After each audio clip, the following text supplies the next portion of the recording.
به نام خداوند جان آفرین، حکیمی سخن در زبان آفرین. سلام دوستداران زیبایی، دانایی و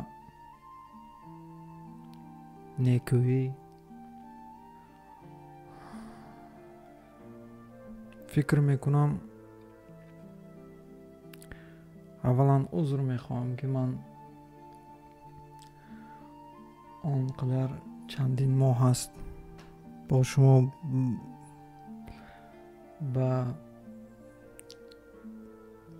یعنی که تماس نبرآمدم، با شما هم صحبت نشدم، مهمان نشدم. از این کمی من گذارید و دیر هم باشد من این روز رسید و این روز من میخواهم با شما درباره طریقت گپ زنم. فکر میکنم جای گفتنی است و وقتش آمده است و ما باید بدانیم که طریقت چیست. و با نام و یاد خدا دوستان سلام شروع میکنیم. اینک طریقت چیست؟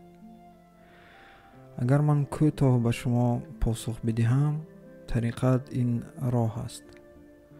راه است به سوی معرفت، یعنی کامل شدن، به کمال رسیدن، پخته رسیدن، به معرفت شدن، شخصی با معرفت شدن. اما تو به معرفت رسیدن این راه خیلی دشوار و دراز و پر از نازکی هاست، لغزش هاست و زیبایی هاست و گذشتنی هاست، یعنی گذشتن از خودخواهی ها و نفس خود و غرض خود. برای چی؟ برای خدا، یعنی پاک شدن از خواهش های خودی، خواهش های حیوانی، خالصاً برای خدا، یعنی خالصاً لله. لیکن ما باید از اول شروع کنیم، یعنی که اول این راه از کجا شروع می شود؟ این راهی به پاکیزگی، یعنی پاکیزگی و رسیدن به خدا، راه اسلام، راه درویشان، راه صوفیان، از 4 مرحله یعنی طبقه عبارت است. طبقه اول این شریعتی با ما شما معلوم. بعد از شریعت شما میرسید به طریقت، یعنی از همه راه دراز این طریقت است. و بعد از طریقت میرسید شما به حقیقت، به شما یعنی که حقیقت کشوده میشود. و بعد از حقیقت شما میرسید به معرفت. معرفت این یعنی انسانی کامل شدن، یعنی به معرفت شدن است. شریعت به همه ما و شما معلوم است، این همان قانون الهی که در قرآن کریم آمده است، یعنی حلال و حرام، جایز و ناجایز، مباح مکروه و هکذا رو در بر دارد. عموما پایگاه، چارچوبه، پایه و ستون دین و ایمان ما است. چون به اجرای شریعت ما نمیتوانیم حتی یک قدم هم بیرون از آن به سوی طریقت گذاریم.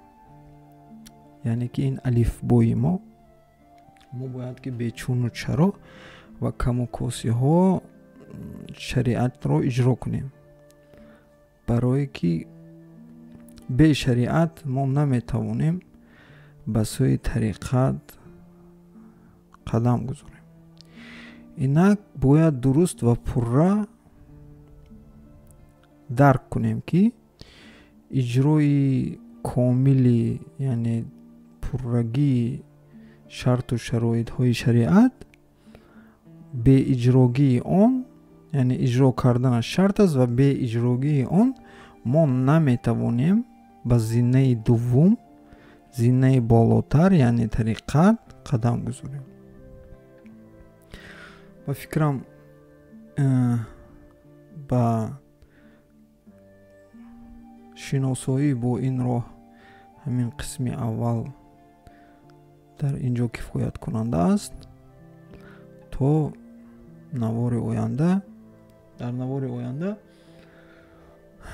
ба чӣ будани тариқат мегузорем иншоаллоҳ. худо ҳофиз.